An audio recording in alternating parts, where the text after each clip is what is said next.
I'm back to do another video about Severance Season 1.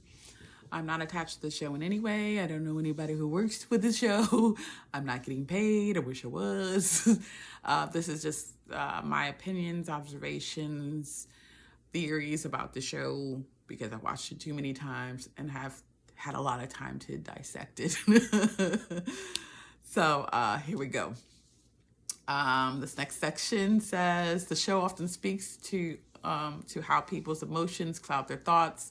One example is that June, because she was mourning and angry at her father's funeral, it slipped by her that though Harmony asked who she was, and her father supposedly was a frequent customer at her mysterious shop, which is never shown, by the way, Mark, who she realizes was severed, already knew her name.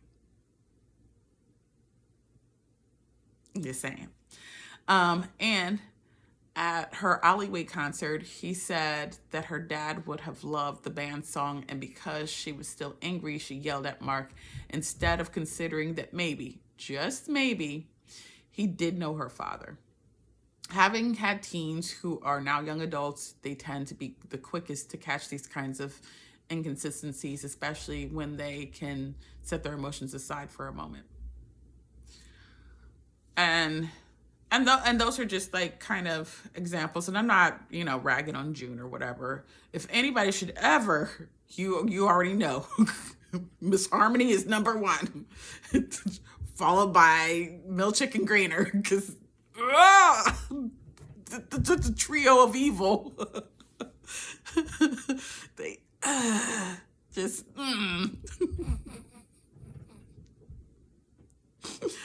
Oh, man. I kind of, in a way, just, never mind. Anyway, the next section, I suspect by a percentage of 99% that the reason Irving was not told not to share his wellness checks, blah, blah, blah. Let me start again. I suspect by a percentage of 99% that the reason Irving was told not to share his wellness check session facts about his Audi is because they are all the same for everyone. If you just recycle them over and over again, I mean, it makes life easier. And you can tell them anything because they don't know if you're telling the truth. Oh, and speaking of, what company would know? What company would know that you're a good kisser, that you're good at lovemaking? I'm just gonna put that out there. What company would know that about you unless you were, in the corn industry? Like, what? And he just doesn't seem to. He doesn't find that strange. How would they know that you're skilled at lovemaking? They okay. Anyway, I noticed that the very small wellness room has inner and exit doors right next to each other. Why? What is the purpose? What is the meaning of that? Why don't you just have one door? Maybe even a little bit wider, just smack in the middle. Why do you have two doors right next to each other?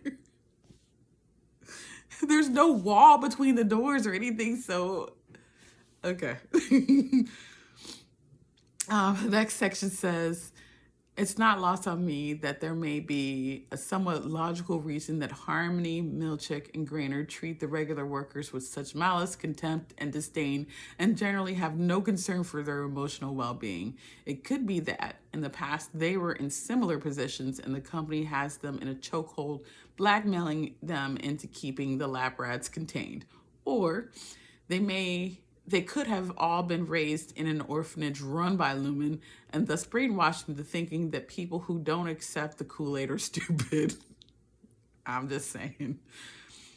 And the next section it says,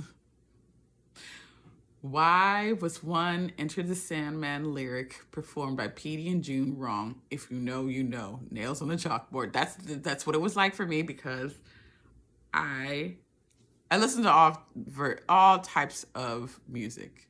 Everything, just about everything. Polka's not one of them. Rock, rap, blues, R&B, music that I don't even understand the lyrics to. Everything. I actually really, really love classical music too. But I've been listening to Metallica for most of my life. And that messing up that one lyric just hurt my soul a little bit. I was like, why did you put that in there?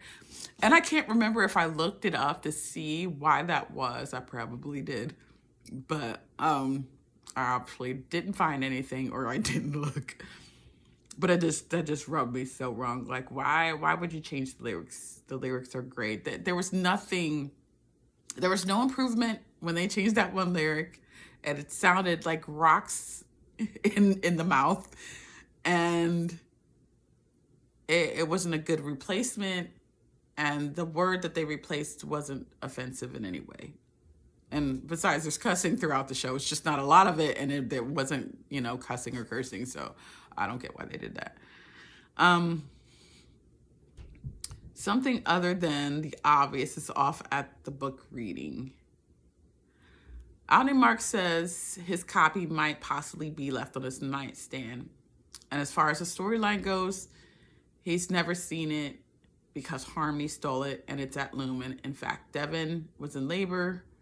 Okay. See, the thing here is it's never mentioned that he got a replacement. This is why I say this. It's never mentioned in any way that he got a replacement book. This is why this is bothering me.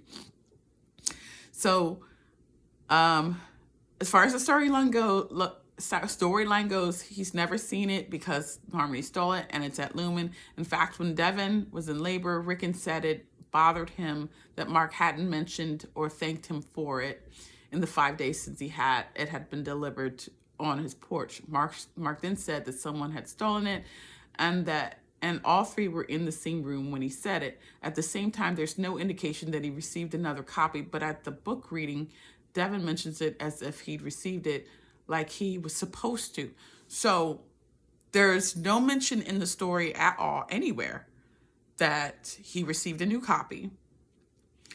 And the way Devin addresses it, the old copy never comes up.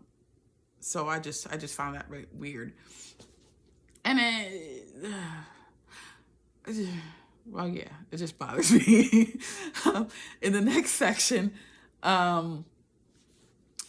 it's disturbing that neither Rickon nor Mark, oh my goodness, this one. It's disturbing that neither Rickon nor Mark insisted on going with Devin for her coffee run when she was actively in labor in the snow and ice. Let me tell you something. Once upon a time ago, when I was pregnant with my first child, I was at this job where I was responsible for a lot of filing and whatnot. And we had these big file boxes, these cardboard file boxes. And my big belly self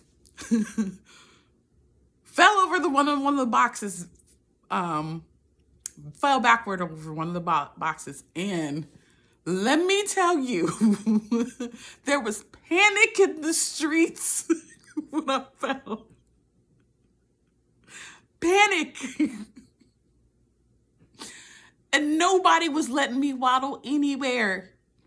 Everybody was trying to feed the baby. That included the men that I worked with too.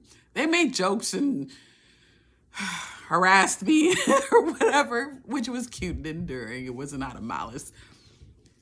But like family and friends, they would have never let me, family, friend, coworkers, they would have never let me go outside in the dark, in the cold with the ice and the snow, to get coffee, especially if they don't know where I was going to get my coffee from. They just said, oh, she got it. She's an independent woman. If she falls on top of her belly, it'll be fine. Like, really, y'all? Y'all decorating. You decorating.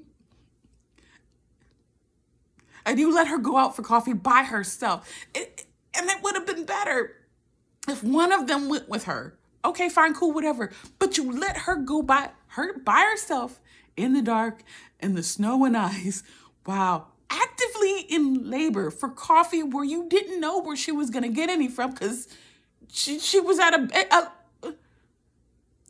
birthing camp, basically. Like, I'm sure there wasn't any stores super close because Mark had a hell of a time getting even finding the cabin. So you guys failed so bad as a husband and brother, so bad. I would never let them live that down.